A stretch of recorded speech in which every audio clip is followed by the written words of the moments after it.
ಮಾಜಿ ಸಚಿವರಾಗಿರ್ತಕ್ಕಂಥ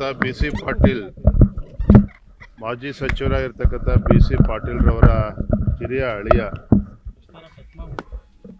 ಅವರ ನಿಧನದ ವಿಚಾರ ಕೇಳಿ ಭಾಳ ದುಃಖ ಆಯಿತು.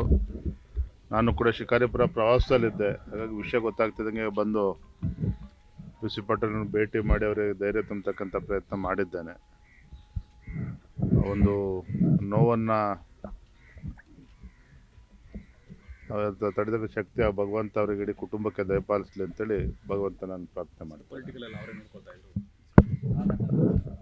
ಅವರು ರಾಜಕೀಯವಾಗಿ ಕೂಡ ಭಾಳ ಆ್ಯಕ್ಟಿವ್ ಆಗಿದ್ದರು ಮತ್ತು ಅವರೆಲ್ಲ ಜಮೀನು ಎಲ್ಲವನ್ನೂ ಕೂಡ ಹಿರಿಯ ಹಳೆಯನ್ನೇ ಕೂಡ ನೋಡ್ಕೊಳ್ತಾ ಇದ್ದ ಅಂತೇಳಿ ಕೇಳಿದ್ದೇವೆ. ಯಾರು ಕೂಡ ನಿರೀಕ್ಷೆ ಮಾಡಿರಲಿಲ್ಲ. ಕೂಡ ಎಲ್ಲ ಪೋಸ್ಟ್ ಮಾರ್ಟಮ್ ರಿಪೋರ್ಟ್ ನಡೀತಾ ಇದೆ,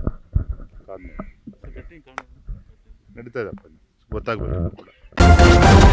ನ್ಯೂಸ್ ಫಸ್ಟ್ ನಿರ್ಭೀತಿಯಿಂದ ನಿಮ್ಮ ಪರವಾಗಿ.